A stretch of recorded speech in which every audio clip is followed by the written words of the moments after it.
j'espère que vous allez bien.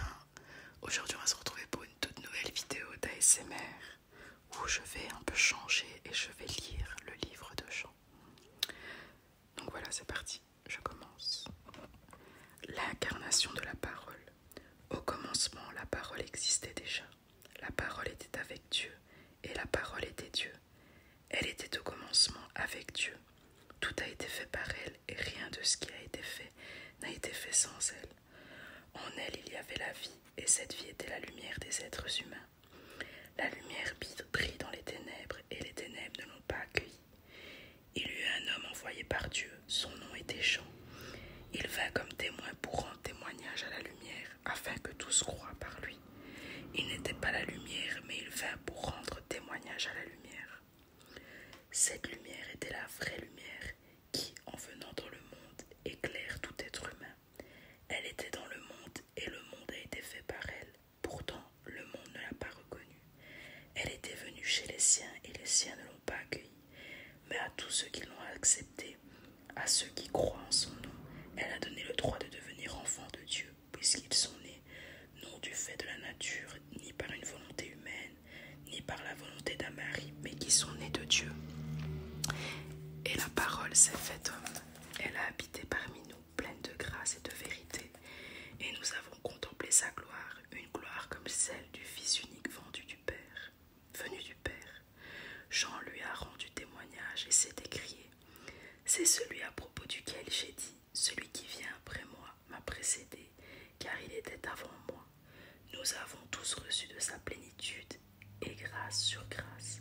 En effet, la loi a été donnée à travers Moïse, mais la grâce et la vérité sont venues à travers Jésus-Christ.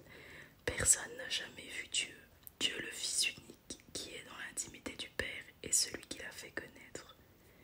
Témoignage de Jean-Baptiste sur Jésus. Voici le témoignage de Jean lorsque les Juifs envoyèrent de Jérusalem des prêtres et des Lévites pour lui demander « Toi, qui es-tu » Il déclara et sans restriction « Affirma, moi je ne suis pas le Messie. » Ils lui demandèrent « Qui es-tu donc? Es-tu Élie » Et il dit « Je ne le suis pas. » « Es-tu le prophète » Et il répondit « Non. » Et ils lui dirent « Alors, qui es-tu? Nous devons donner une réponse à ceux qui nous ont envoyés. Que dis-tu de toi-même? » Moi, dit-il, je suis la voix de celui qui crie dans le désert, rendez le chemin du Seigneur droit, comme l'a dit le prophète Ésaïe. Ceux qui avaient été envoyés étaient des pharisiens. Ils lui posèrent encore cette question.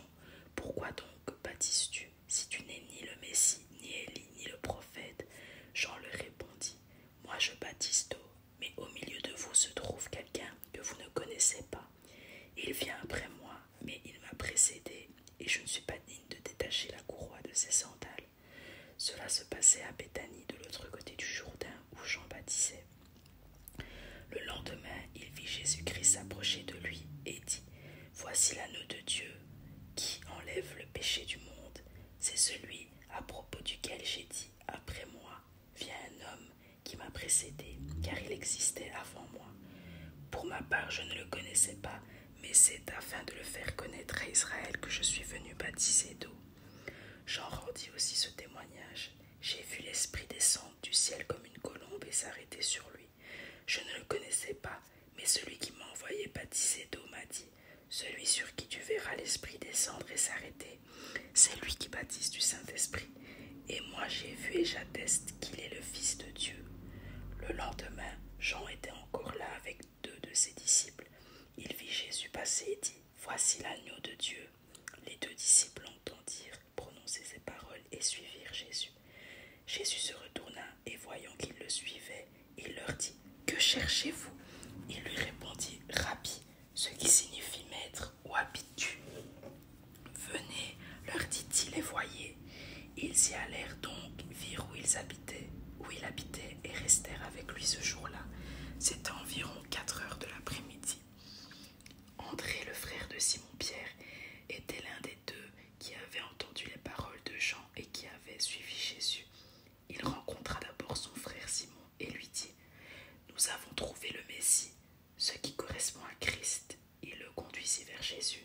Jésus le regarda et dit, tu es Simon, fils de Jonas, tu seras appelé Céphas, ce qui signifie Pierre.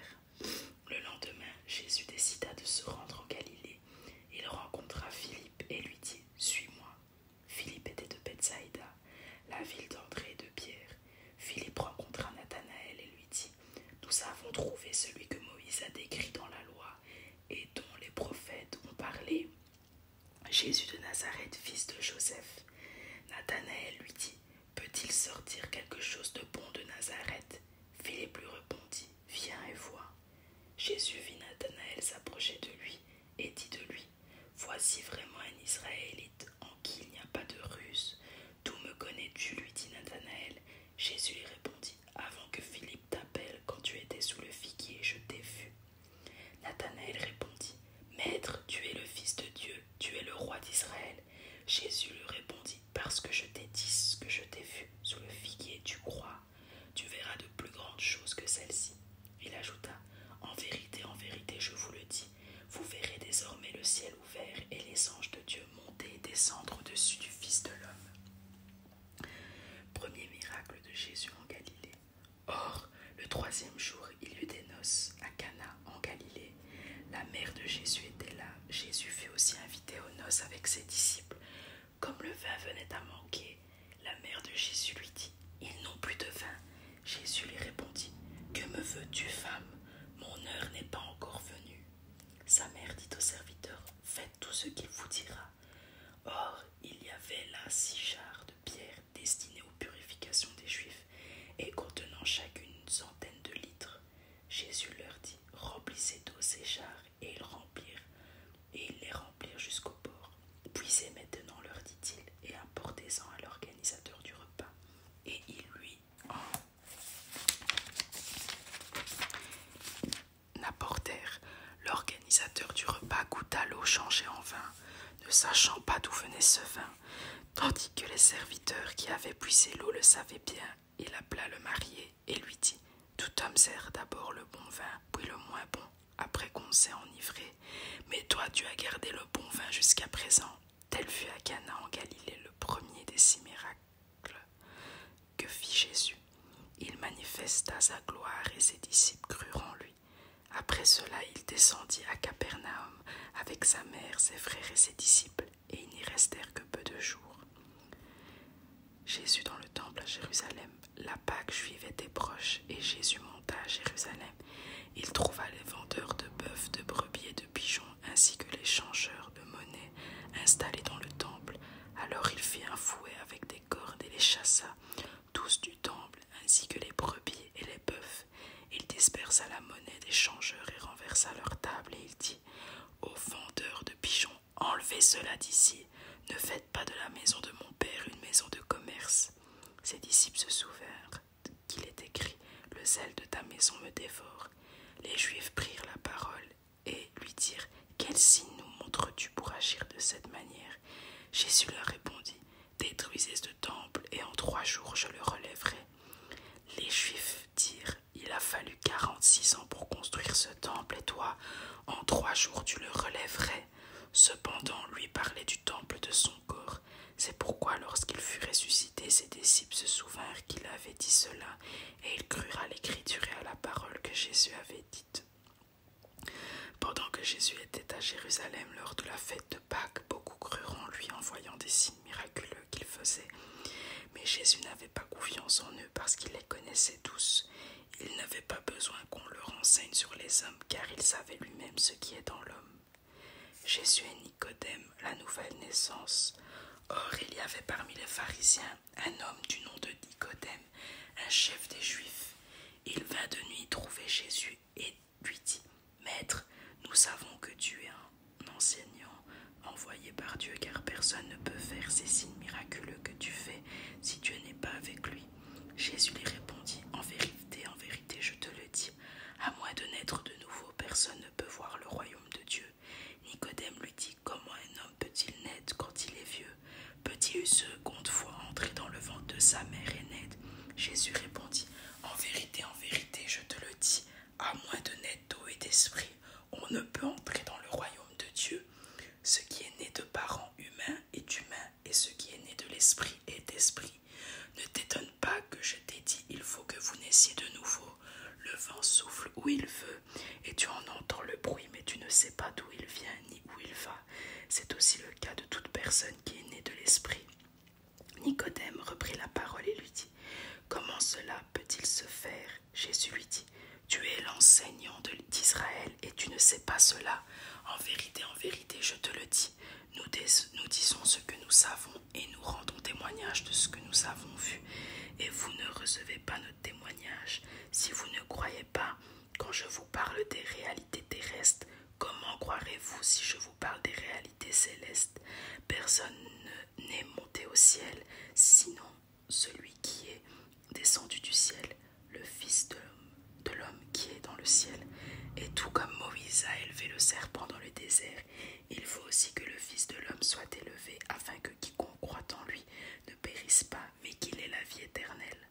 En effet, Dieu a tant aimé le monde qu'il a donné son Fils unique, afin que quiconque croit en lui ne périsse pas, mais ait la vie éternelle. Dieu en effet n'a pas envoyé son Fils dans le monde pour juger le monde, mais pour que le monde soit sauvé par lui. Celui qui croit en lui n'est pas jugé, mais celui qui ne croit pas est déjà jugé, parce qu'il n'a pas cru au nom du Fils unique de Dieu. Et voici quel est ce jugement. La lumière est venue dans le monde, et les hommes ont préféré les ténèbres à la lumière, parce que leur manière d'agir est mauvaise. En effet, toute personne qui fait le mal déteste la lumière, et elle ne vient pas à la lumière, pour éviter que ses actes soient dévoilés.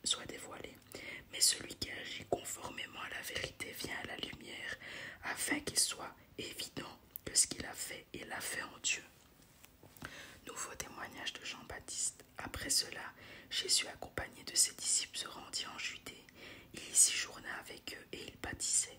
Jean aussi baptisait à Hénon, près de Salim, parce qu'il y avait là beaucoup d'eau, et l'on s'y rendait pour être baptisé. En effet, Jean n'avait pas encore été mis en prison. Or, une discussion surgit entre les disciples de Jean et un juif au sujet de la purification. Ils vinrent trouver Jean et lui dirent, « Maître, celui qui était avec toi de l'autre côté du Jourdain, et à qui tu as rendu témoignage, le voilà qui baptise, et tous vont vers lui. » Jean répondit, « Un homme ne peut recevoir que ce qui lui a été donné du ciel. Vous-même m'êtes témoin que j'ai dit, moi je ne suis pas le Messie, mais j'ai été envoyé devant lui. Celui qui a la mariée, c'est le marié, mais l'ami du marié qui se tient là et qui l'entend éprouve une grande joie à cause de la voix du marié. Ainsi donc, cette joie qui est la mienne est parfaite. Il faut qu'il grandisse et que moi je diminue. Celui qui vient d'en haut est au-dessus de tous. Celui qui est de la terre est de la terre, et il parle des réalités terrestres. Celui qui vient du ciel est au-dessus de tous. Il rend témoignage de ce qu'il a vu et entendu, et personne n'accepte son témoignage. Celui qui a accepté son témoignage a certifié que Dieu est vrai. En effet, celui que Dieu a envoyé dit les paroles de Dieu, parce que Dieu lui donne l'Esprit sans mesure. Le Père aime le Fils et a tout remis entre ses mains. Celui qui croit au Fils a la vie éternelle. Celui qui ne croit pas au Fils ne verra pas la vie, mais la colère de Dieu restera au contraire sur lui. Jésus et la femme samaritaine. Le Seigneur apprit que les pharisiens avaient entendu dire qu'il faisait et baptisait plus de disciples que Jean. À vrai dire, Jésus ne baptisait pas lui-même, mais c'était ses disciples qui le faisaient. Alors il quitta la Judée et retourna en Galilée comme il devait traverser la Samarie. Il arriva dans une ville de Samarie appelée Sichar, près du champ que Jacob avait donné à son fils Joseph. Là se trouvait le puits de Jacob. Jésus, fatigué du voyage, était assis au bord du puits. C'était environ midi. Une femme de Samarie vint puiser de l'eau. Jésus lui dit, « Donne-moi à boire. » En effet, ses disciples étaient allés à la ville pour acheter de quoi manger. La femme samaritaine lui dit, « Comment, toi qui es juif, tu peux me demander à boire? Tu me demandes à boire, à moi qui suis une femme samaritaine. » Les Juifs, en effet, n'ont pas de relation avec les Samaritains. Jésus lui répondit, « Si tu savais quel est le cadeau de Dieu et qui est celui qui te dit, « Donne-moi à boire », tu lui aurais toi-même demandé à boire et il aurait donné de l'eau vive, et il t'aurait donné de l'eau vive. Seigneur, lui dit, la femme, tu n'as rien pour puiser, et le puits est profond. D'où aurais-tu donc cette eau vive? Es-tu, toi, plus grand que notre ancêtre Jacob, qui nous a donné ce puits et qui a bu de son nom, lui-même, ses fils et ses troupeaux? Jésus lui répondit, toute personne qui boit de cette eau-ci aura encore soif. En revanche, celui qui boira de l'eau que je lui donnerai n'aura plus jamais soif, et l'eau que je lui donnerai deviendra en lui une source d'eau qui jaillira jusque dans la vie éternelle. La femme lui dit, Seigneur, donne-moi cette eau, afin que je n'ai plus soif, et que je n'aie plus à venir puiser ici. Va appeler ton mari, lui dit Jésus, et reviens ici. La femme lui répondit, je n'ai pas de mari. Jésus lui dit, tu as bien fait de dire, je n'ai pas de mari, car tu as eu 5 maris, et l'homme que tu as maintenant n'est pas ton mari. En cela tu as dit la vérité. Seigneur, lui dit la femme, je vois que tu es un prophète. Nos ancêtres ont adoré sur cette montagne, et vous dites, vous, que l'endroit où il faut adorer est à Jérusalem. Femme, lui dit Jésus, crois-moi, l'heure vient où ce ne sera ni sur une montagne ni à Jérusalem que vous adorerez le Père. Vous adorez ce que vous ne connaissez pas. Nous adorons ce que nous connaissons, car le salut vient des Juifs. Mais l'heure vient, et elle est déjà là, où les vrais adorateurs adoreront le Père en esprit et en vérité. En effet, ce sont là les adorateurs que recherche le Père. Dieu est esprit, et il faut que ceux qui l'adorent en esprit et en vérité. La femme lui dit, je sais que le Messie doit venir, celui que l'on appelle Christ. Quand il sera venu, il nous annoncera tout. Jésus lui dit, je le suis, moi qui te parle. Là-dessus arrivèrent ses disciples, et ils étaient étonnés de ce qu'il parlait avec une femme. Toutefois, aucun ne dit, que lui demandes-tu ou pourquoi parles-tu avec elle? Alors la femme laissa sa cruche, s'en alla dans la ville et dit aux habitants, venez voir un homme qui m'a dit tout ce que j'ai fait, ne serait-il pas le Messie? Ils sortirent de la ville et vinrent vers lui. Pendant ce temps, les disciples le pressaient en disant, Maître, mange. Mais il leur dit, j'ai à manger une nourriture que vous ne connaissez pas. Les disciples se disaient donc les uns aux autres, quelqu'un lui aurait-il apporté à manger? Jésus lui dit, ma nourriture est de faire la volonté de celui qui m'a envoyé et d'accomplir son œuvre. Ne dites-vous pas qu'il y a encore 4 mois jusqu'à la moisson? Eh bien, je vous le dis, levez les yeux et regardez les champs, ils sont déjà blancs pour la moisson. Celui qui moissonne reçoit un salaire et amasse du fruit pour la vie éternelle, afin que celui qui sème et celui qui moissonne se réjouissent ensemble. En effet, en cela, cette parole est vraie. L'un sème et l'autre moissonne. Je vous ai envoyé récolter une moisson qui ne vous a pas demandé de travail. D'autres ont travaillé et vous êtes entrés dans le travail.